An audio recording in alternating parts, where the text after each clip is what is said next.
I'll share the screen. This one. Okay, we're up to number 6 there.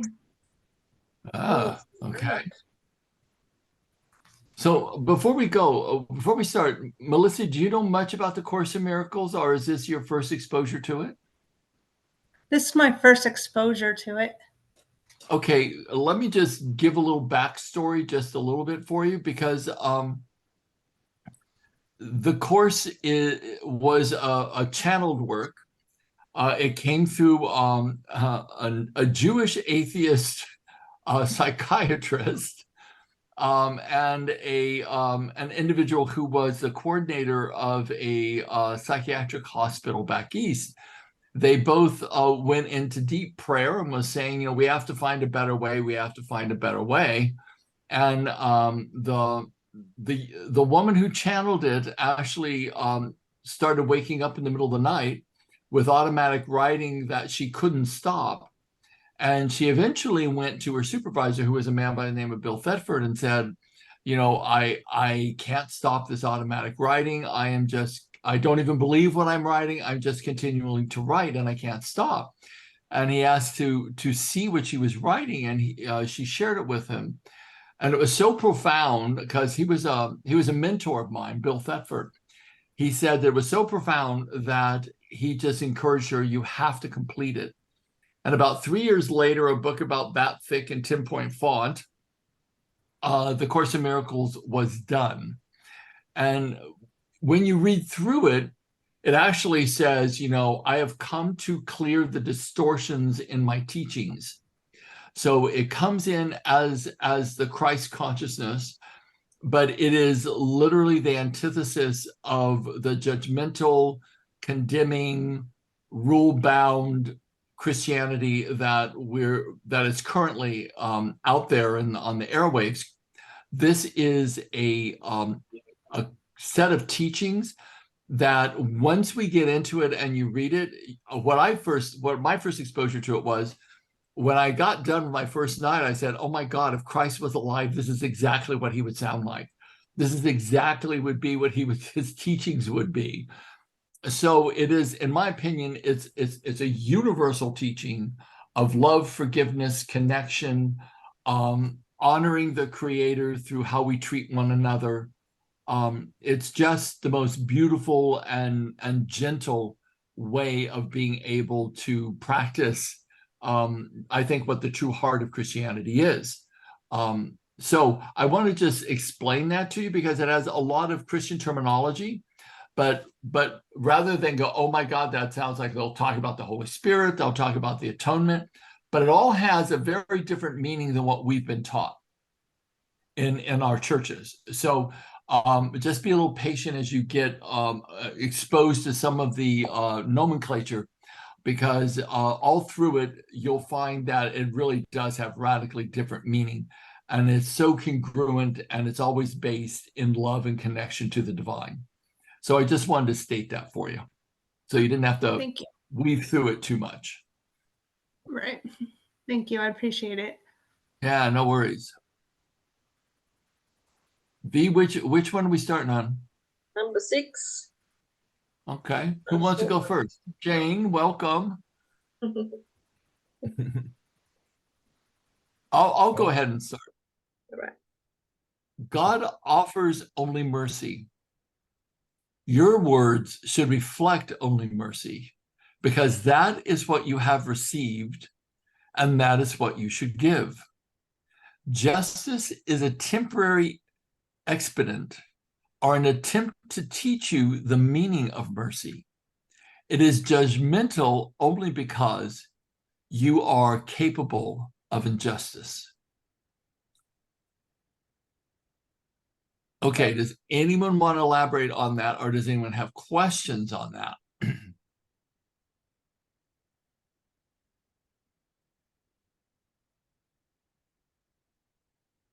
So I'll elaborate a little bit.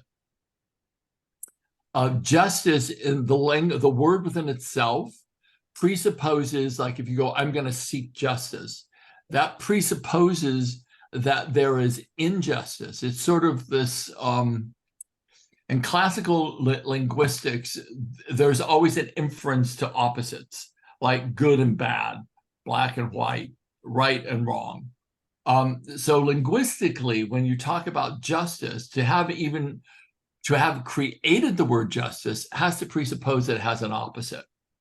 So what it's saying is that when we seek justice, that we're incapable of injustice. That's why the word was created, to depict justice.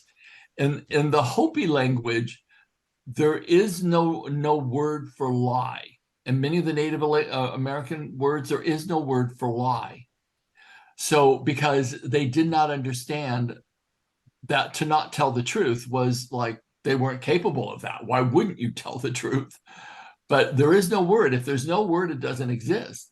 So for this, it is that we are capable of injustice. That's why justice is something that is out there. It is something that is sought, but it's only because injustice exists. And the Course is saying, of course, show only mercy, reflect only mercy, because that's what's been given to us. Anybody else have anything they want to say about that? Okie doke. You want to go on, B? I'm still kind of just Thank absorbing you. that one, because it kind of feels like I need a bit more time with that. Okay. I think the injustice, we are capable of injustice. Are we consciously capable, or are we unconsciously creating injustice? Well, I think, remember, the Course always says there's either love or fear that motivates human behavior.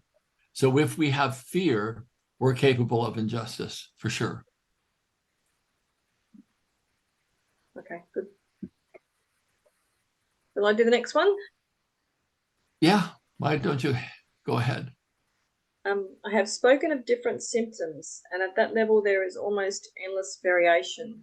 There is, however, only one cause for all of them: the authority problem.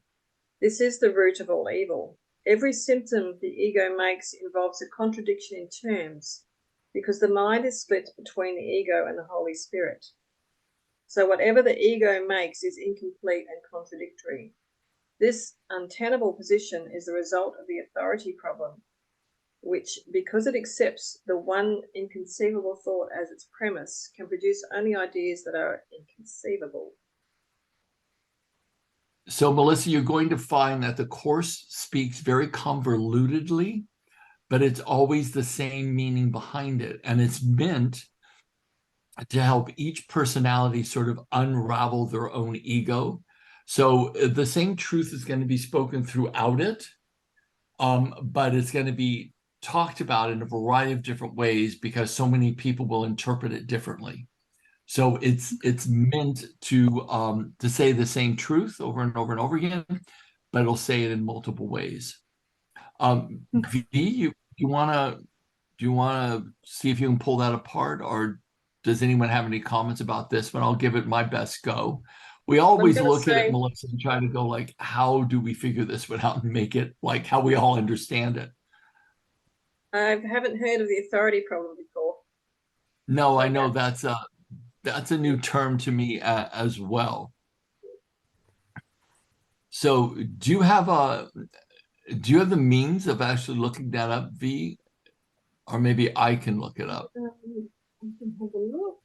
I think Joe's got the book as well. There is a definition section, but I don't think it's in there. Okay. Joe, you know in the Course whether the authority problem is defined?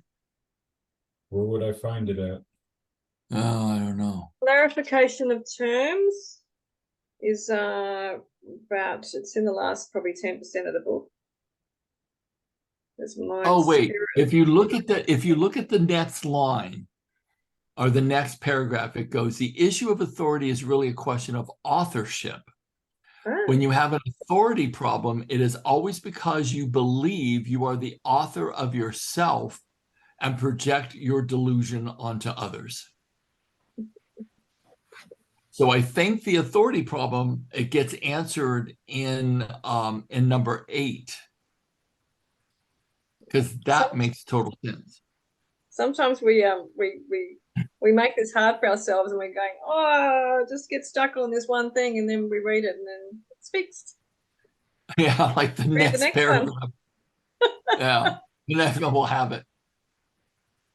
But it does say this is a root of all evil, that this sense of it says it is always because you believe you are the author of yourself and project your delusion onto others. Now, let me read just a little bit more. You then perceive the situation as one in which others are literally fighting you for your authorship. This is the fundamental error of all those who believe they have usurped the power of God. This belief is very frightening to them, but hardly troubles God. Okay. So I'm taking this as we are creating our own reality as we go, and that's where our problems start, because we're making stuff up. We're not just paying attention to the higher. Well, if you look at it, V, from the perspective of what we've been trained in, that we know that events happen on the outside of us. We give it a meaning. That meaning we give it turns into an emotional reaction. Then that turns into strategies of either we avoid it because we don't want to have it again because something painful occurred, or we are attracted to it because we got a pleasurable response. So what we make up about our individual experiences turns into what we move towards and what we move away from. So I think that's the authorship piece of we're meaning-making creatures, so we're always making up meaning about what's happening, and that meaning we make up acts as in a guide for how we see our world. It turns into our filters, our beliefs, our values, our memories. All of that turns into our filters, which means we then become the author of the problem, because we keep seeing the past projected into our future. At least that's what I'm making up about it now. I came across something in, I don't know, it's just the Course in Miracles, Retraining the Mind. And it kind of talks about judgment, and how judgment always involves rejection. It's not it says it is not an ability which emphasizes only the positive aspects of what is judged, whether it be in or out of the self. However, what has been perceived and rejected or judged and found wanting remains in the unconscious because it has been perceived. And so it's like we're constantly pulling from the past. We're constantly pulling from the subconscious. Yeah. Yeah. No, thanks for that, Jane, because it's true. So for all of us on the call tonight, when we look at our current life situation, and we all have a different collection of past experiences that have shaped the way we see the world. None of us have necessarily the exact same references, nor will we see life exactly like each other. We each have a certain authorship to how we perceive reality to be. Would we all agree to that? So I think that's what they mean by authorship, which means if we're judging, which we all do, if we judge, and I read this once in the course, if you judge, which they call it an attack, actually, then you'll fear attack, or you'll fear judgment. And that's why, constantly, as we judge and condemn, even in our minds silently, we are separating ourselves from the whole, and we will fear that if that's what we're doing, we will fear that will be done to us. and that creates more of the chasm of separation. How many people did their homework from last week? Let's see. I did it for a while. I think I did. I'm looking back at what mine was, and I think I was, but I wasn't consciously doing it. I think I'll need to redo it this week. Yeah. That Jane, just what kind were of came what Gary was saying. You So would have had to ask that, wouldn't you, Joe?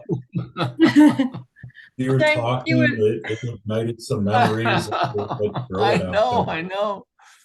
How Oh, cool is so it? easy. Yeah, so easy to read, not so easy to understand, but rather challenging to do, I'll say. But effort is Jane, what the you were saying something before, Jane. What were you going to say? Yeah, I'm not sure, but I did manage to get into a fight with one of a stranger over the weekend. Yay, Jane, practicing the chorus right to the heart of it, aren't you? It was utterly perfect. So picture this. I'm just let me just digress for a minute. I'm having a garage sale. I have two large signs that are out on my lawn. You can't miss them. And the neighbors across the street were having a birthday party for their 6-year-old. Some guy and his wife who don't know me, I don't know them, came parked right in front of it. And I just said to them, "Oh, could you please move just like right over here instead of right in front of the sign because I'm having this garage sale."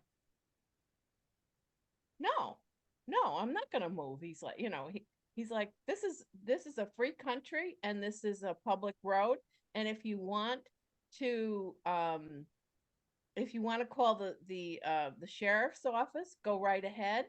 Their number is, and he gave me the telephone number. And so I was so mad, but all I knew to do was to say, "You know what? I knew it. You're a great guy, aren't you? You're just the best guy ever. Absolutely, without a doubt, you're the best." And I went like this, "Namaste." You know?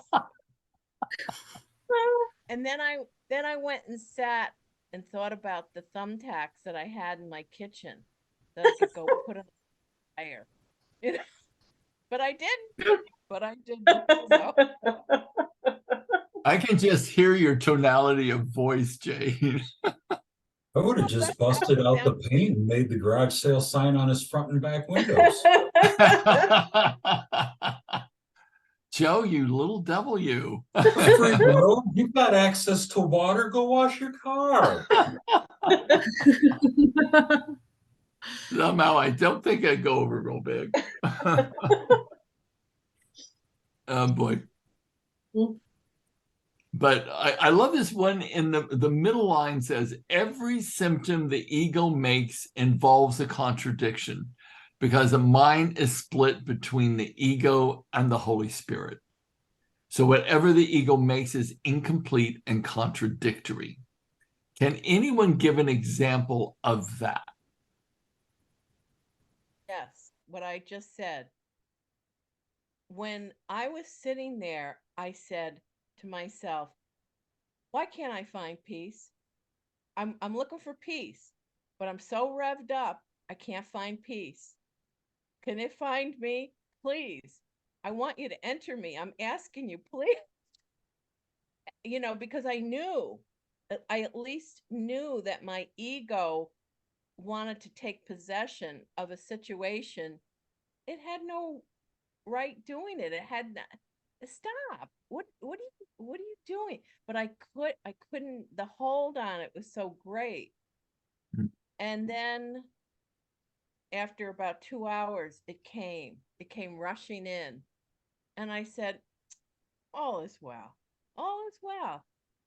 But you have to know that it's out there, what the ego does. You have to know what your ego is, how it wants to stay alive, and it's jockeying for position. And you have to say, I know you're scared, but where's the love? Come on, love, you know? So to me, yes. You know, Thank you. I always cancel always. I sometimes default to this one thing, which is now is the only moment of power I have to change my conditioning. If I respond out of my ego and out of fear or out of whatever self-righteousness I think I have at that moment, if I respond out of that, I make that part of myself stronger. If I respond from a place of it's perfect if it's happening, there's something intrinsic in this uncomfortable confrontation for me to be able to practice what I know the truth is. When I can get there and I can practice it, I make that part of me stronger. And the only way we change is by incremental choices at the time to actually do a different type of response and behavior, one that's more aligned to, you know, a sacred way of being. When we do that, we start to evolve. If we continually fall into the ego's way of responding at those crisis moments actually, I think, are moments in time where the obstacle is also the way, which is when the obstacle shows up, it points you in a direction to actually transform yourself in that moment when you choose a different road, a higher road. You start building the neurological pathways to turn that response then into a habit. And personally, I think that's the only way we actually change. I don't know about you guys, but sometimes I'm in this place of like, oh, you know, I'm going to wake up one day, I'm just going to be completely enlightened, totally congruent. Nothing will sway me off my path to enlightenment. It's all going to be good. I'm just going to wake up. It's going to happen. But it's not. What's going to happen is every moment I make that choice, I start to incrementally change and evolve. It comes from effort, in my opinion. I mean, I would love to just wake up and all of a sudden I was, you know, my third eye blew open and I was like in another space and time and everything was good with me. I don't think that's the way it happens. I think it happens through making a choice in that kind of holy instant where you choose to be at that sonship with others, regardless of their behavior. And it's a challenge, but I think that's the road that most of us will have to take. I think definitely for myself, that's the road that I'm taking. So good for you, Jane. You actually started to form new neural pathways that would be easier for you to repeat down the road because you've already started it. Well, yes, So what would have taken me days only took me out a few hours awesome. because I'm constantly, it's constant with me. I'm so fear and love and fear and love and fear. And I'm like, I'm so aware constantly.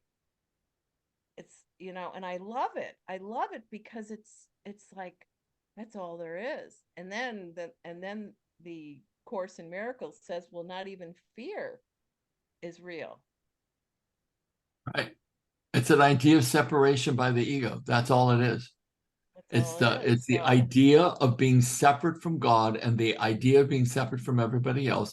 And then it's the idea that you have to protect yourself from attack because you're attacking with your own thoughts. right, right. Okay. Does anyone want to do a proper read of number 8?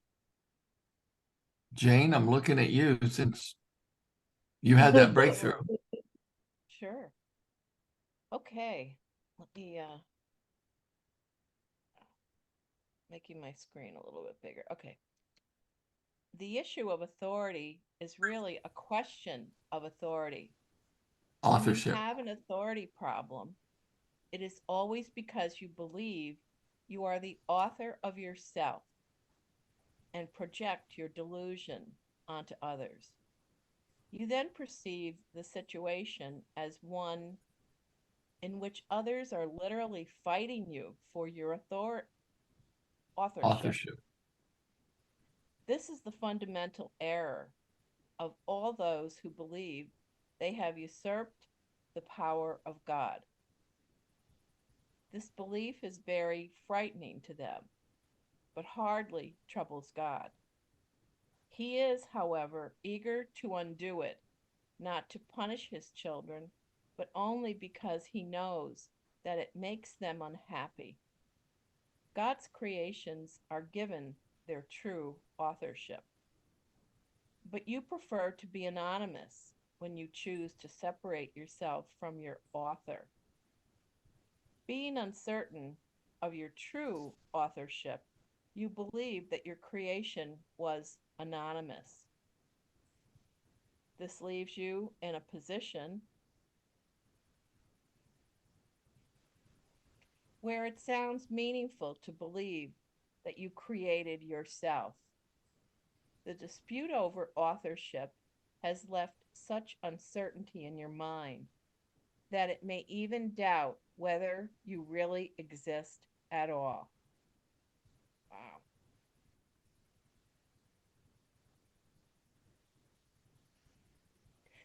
You know, I just got something from that. Something just like a download just came swooshing through. That last sentence Yeah. made me think of such uncertainty in your mind that may even doubt whether you exist at all. And I think that's what suicide, that's the point of which I think suicide can be a decision, because you don't think you exist. That just kind of came rushing in. I got something from that last paragraph as well, but I don't know if I can put it into words. I think that the idea that there is a power that designed us, that designed our life, that there is like there's this line in the Course in Miracles that says, all things past, present, and to come is gently planned by one, capital, that unconditionally loves me. And I thought, if I really believed that, would there be any fear? And the answer would be no. There would be no fear. You know, I've been able to step into that more and more in the last several years, where I'm just thinking, if it's occurring, there's a certain perfection to it, and that is the road I'm supposed to take, or the obstacle that's going to build a muscle of what I need to do next. That there is a certain perfection in how life starts to unfold itself, and there's less fear, more, I don't want to call it faith, because that always reminds me of I have to have faith in something that doesn't make sense. But this just makes sense to me, that if I believe that I did not create all of this that I'm experiencing, that there is something that is gently planted for the evolution of my own soul to wake up in the density of my body, to return back to oneness. If I believe that, which I do, when I'm awake, I totally believe that. But if I believe that, that would free me from so much fear. And I don't know about you guys, but you know, if you've had a traumatic past, you tend to have hypervigilance. If you have hypervigilance, which means that you're sort of uncertain, or you lower your achievement levels because you don't want to put out the energy to make yourself uncomfortable. It can show up in a number of different ways. But what begins to occur is, at least for me, is that I would have these low levels of very manageable negative thoughts, or very manageable anxiety. Not a lot, just enough to have a small little frequency of fear running. And when I started noticing that, I was like, what is that? And the answer that I would say to myself is, this is interesting. I would say to myself, you're afraid something catastrophic is coming towards you that you can't control. You're afraid that you're not going to survive. That is ultimately what the fear is, that you're not being watched over, that something's coming that you can't control, and it's going to sweep you away like a tidal wave sweeps a child into the ocean. And I thought, wow, but if I believe that all things past, present, and to come are gently planned by one that unconditionally loves me, and I truly believe that, then there can be no fear of the future. And I'll kind of say that again. If I believe that I am not the architect of my destiny, but my destiny has fixed points in it, but how I face my destiny, I can choose that response or that response. That will either prolong a certain experience or lessen that experience. I keep feeling like then I have way more peace if I have this sense of surrender over to this destiny with the belief that my soul's being guided by something that's bringing me back home. If I have that, I have far less fear. Can anyone else relate to what I'm saying? Okay.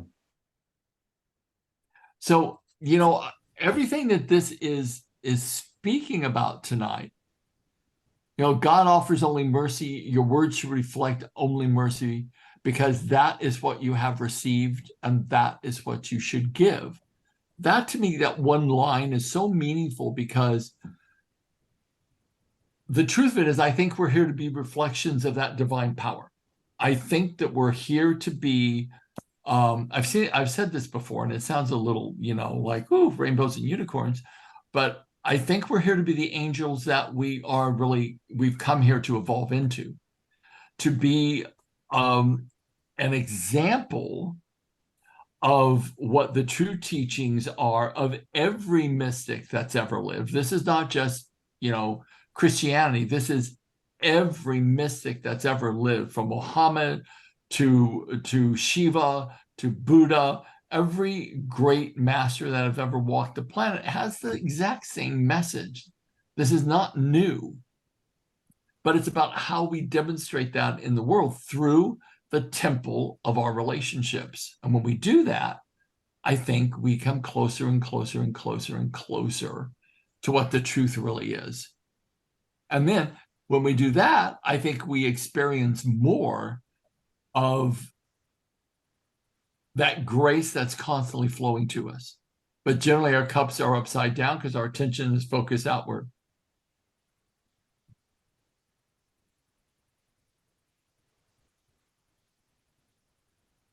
Love that, Gary.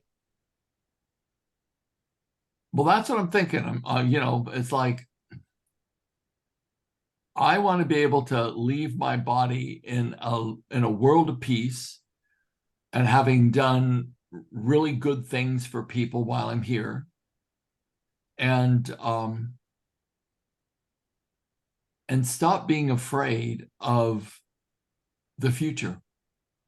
Like, in my opinion, and I'm not there yet, I will say that I'm not there yet, but I have a sense that that peace is not about what happens out here. It's about my perception that I am always guided, and that there is a power watching over me. And I don't mean that in a fluffy fairy tale way. I mean that in, like, life lessons are difficult, and they are.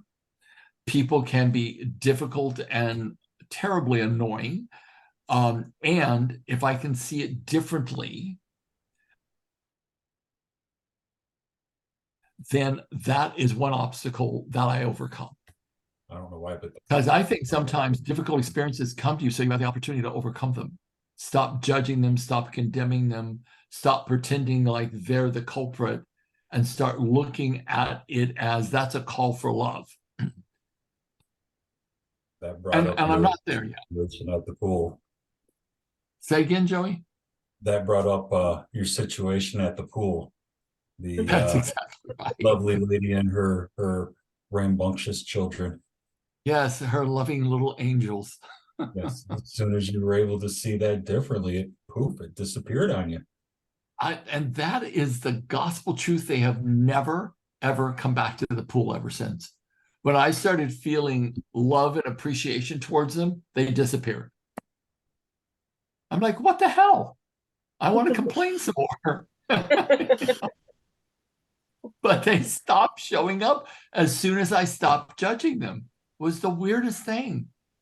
Or the way it's supposed to work. Lesson learned, right? So I think, gang, that we're on to something. And I think that the more that we can focus on it, I think we just shine a little bit brighter. Can I just interject something? I don't know if this would help anyone else, but it helps me. That gentleman who wasn't so gentle, I saw the fear in his eyes, but yet my ego was in full bloom. And then what brought me down to a peaceful place was I was able to tell myself unequivocally that he is a person who has been probably badly abused. He has had lack. He only understands lack. Mm. And that he too, like the rest of us, need love. And he hasn't been provided. So who am I to be one more person to, be in the lack? So I think if we can look at the people and the situations as, wow, there's something so missing here. How sad. What can I do? It's like, oh, okay, you want me to be of service? Okay, thy will be done. So to come to that more quickly than not is like such a relief. It's such a relief. Well, it's like a jewel in the crown of your right? identity. Yeah, it's like a jewel in the crown of your identity, Jane. I mean, because you just gave yourself a massive gift. Yes. Yeah. So, anyways. Yeah. Jane, I also think he's quite interesting because he was relying on authority straight off the bat, wasn't he? He was like, I'm in my rights, and here's the sheriff's number. So it was all about authority there, wasn't it? Yeah. Absolutely. And because he had the sheriff's number readily at hand, yes, he obviously practiced confrontation. Exactly. That's exactly what I said. Wait a minute. This is his drill. Yes. This is his armor. Yeah, his MO is to walk around and fight the woke. Whatever that is, I've got no idea what that is. But to be burly and have it within his legal rights, so to speak, regardless of civility, and press that as his truth. And you can either combat up against it or not. I remember I was in Santa Fe once sitting in the plaza, which I used to love to do when I was living there. I was sitting in the plaza and this guy's walking back and forth in front of me with his hand on the holster of like a multi-fired handgun and staring at me, like literally staring at me, like in a threatening way, staring at me. And I would look up and I would look at him, and of course he'd have his Magna hat on, and because Santa Fe is sort of the land of the woke, and he's walking through the plaza with his hand on his multi-round revolver. And I'm looking at him and I'm like going, wow. I just keep staring at him because I first of all, I can't believe he's walking around pretty much wanting someone to come up to him and confront him. No one did, of course. I certainly didn't. But I just thought the state of consciousness that he was in, that sort of that wanting or expecting violence. And then I looked at it, I thought, I would love to have a conversation with him, but I know it wouldn't go well. And so I just thought, no, I'm just going to like do a little prayer for him and do a little prayer for him, which is what I did. But I just kept thinking that there's so many triggers out here that want you to engage, that are attempting to hook people into their judgment, into their fear, and into their positions, and into their own self-authority, to combat one belief system against another, which is all just complete waste of energy and time. And the only solution there is that kind of unification, that joint mutual understanding. But it was fascinating. It's a little bit like your friend. Okie dokie. Shall we go on? Yes, number 9. Joey? Say again. Yeah, Number number 9. 9. Number 9. Joey, you want to hit it? Only those who give over all desires to reject can know that their own rejection is impossible. You have not usurped the power of God, but you have lost it. Fortunately, to lose something does not mean that it has gone. It merely means that you do not remember where it is. Its existence does not depend on your ability to identify it or even place it. It's possible to look on reality without judgment and merely know that it's there.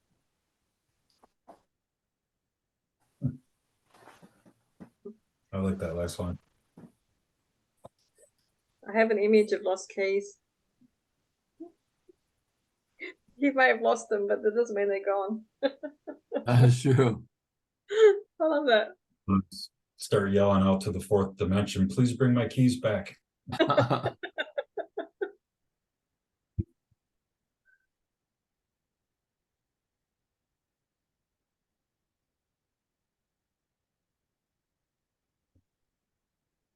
Their existence do not depend on your ability to identify them.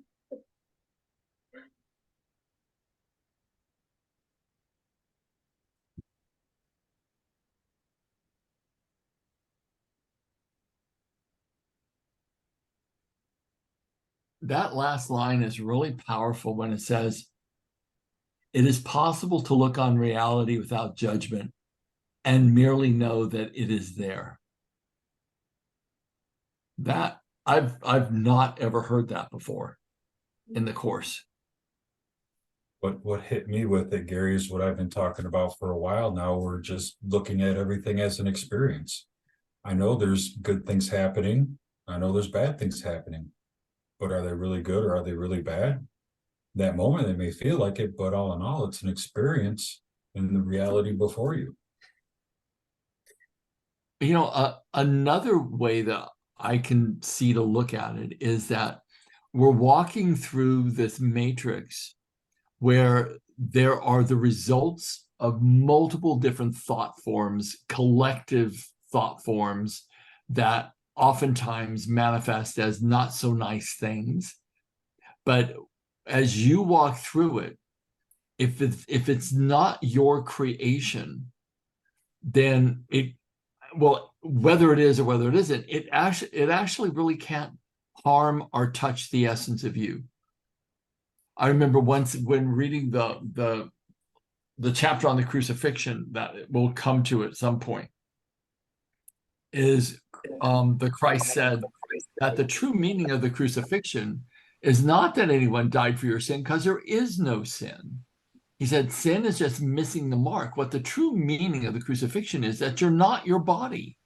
The true meaning is that this is not who you are, is your physical form. You're this immortal, eternal being working through the desires and of course, the illusions of what we create for ourselves, but we're all progressing back towards that state of oneness. That's who we are. And so sometimes I'll be walking around thinking everyone's spinning out their own world. And I can either admire it or condemn it, or I can just be neutral about it. I don't really have to judge it. Like that's what they're experiencing over there. And that's fine. That's what they've spun out. That's the results of the thoughts they've thought, the actions they have put into motion, and they're spinning out the like and equal reaction to their actions.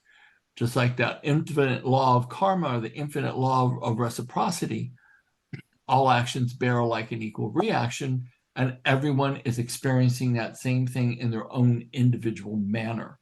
So it doesn't make a lot of sense logically to go, well, I'm condemning that over there, and I'm condemning that over there, because I don't like the way that looks. But in actuality, that over there is just the results of whoever spun that out and the actions they created and the results that they're now reaping. And so it's almost like the law of the universe, like gravity. Whatever action you perform, it results in a like and equal reaction. Like when you look at how do people get into relationships that are super dysfunctional and have horrible relationships, how do they do that and why do they stay? Like, is it for me to judge that, or is it for me to say there's a way out over here? Like, if you choose to, like, you can go this way. Yeah, perhaps. But the truth is that oftentimes people need to bear out the consequences of their past actions until they wake up to the fact that they can create it differently. So I don't know about you guys, but I know suffering for me has been my greatest teacher. And when I experience something that's not so great, I will sit back and go, okay, how did I co-create this? What does this mean to me? And most importantly, what am I going to learn from it so I don't repeat it ever again? I don't know. How do you guys handle that for yourselves? I'm in that process. I don't want to keep attracting the same traits in a partner. So trying to figure out what I'm doing to keep bringing that same story to me. And it's been different stages, different levels of that suffering, we'll call it. But figuring out what it is within me that keeps attracting that is what I'm, in a sense, searching out and wanting to release. I don't want to keep repeating these same cycles. It's freaking miserable. I'm tired of doing it. I want that joy. I want that happiness. I want just that all around great feeling all the time. So Joe, when you get into the manual, it'll ask you for core significant events and then associated limiting beliefs that were generated from those core significant events that were traumatic for you. That's a really important part of it, because you have to be able to understand what are the beliefs that are acting as the filters that you see your world through. And then there's a belief change model, and V is familiar with the belief change model. She can facilitate you. But if you guys practice that, it's going to be like hands down fabulous for you. Both. It'll be great. I think the biggest thing would be recognizing how this causes that to happen. And that's what happened with me with my recent one that I told you about, and found that what was aggravating me about Murray's behavior was actually something, that I don't trust within myself. It was a belief that I had, and I kept reoccurring it because something that Gary said before was, when we have experiences and then we're focused on we don't want that experience anymore, but because we're focused on not wanting it, we're actually attracting it because we're thinking of it all the time and we're looking for circumstances for it to come up again so we can go, no, I don't want that. Yeah.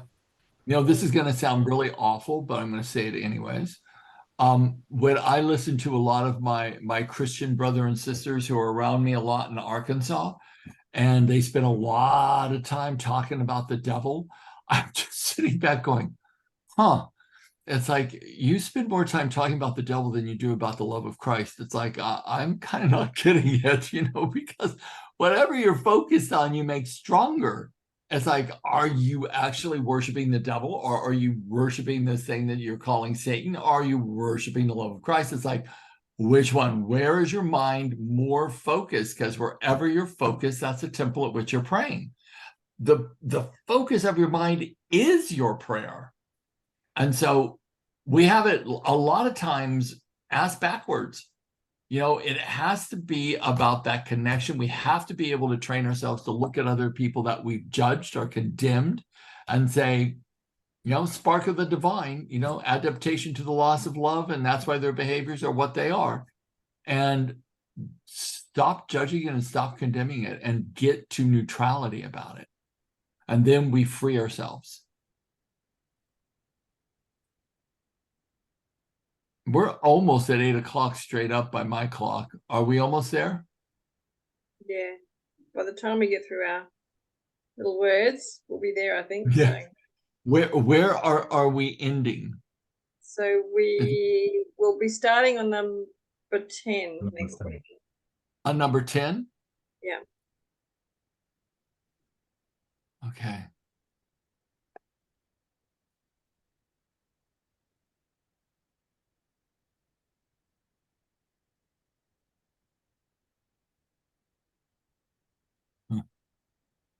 Okay, I've got my statement. Better not steal it, Joe. I was gonna say, You better go first your then, Gary. statement is my statement.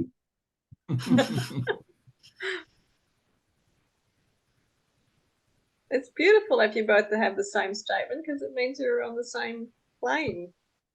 Yes. Yes, I agree, V. Okay.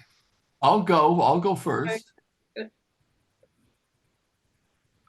The only reason I'm hesitant is because there has a negation in the statement. I'm trying to figure out how to say it without a negation.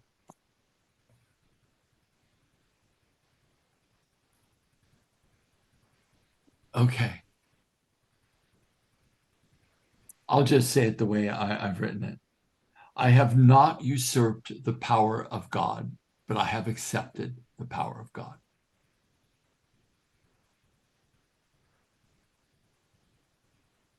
Who else? I think I'm going to use one from last week as well because I think it still applies. See others with love and no judgments. Say instead, you are a miracle of God. Jane? Don't attract what I want, but I do attract who I am. Mm. Ooh, that's good, Jane. Joey, as you feverishly look through the Course in Miracles to find the perfect quote. Oh, I'm just writing down another one that I was gonna write down, but didn't write it down yet. But I really like that ending of number 9.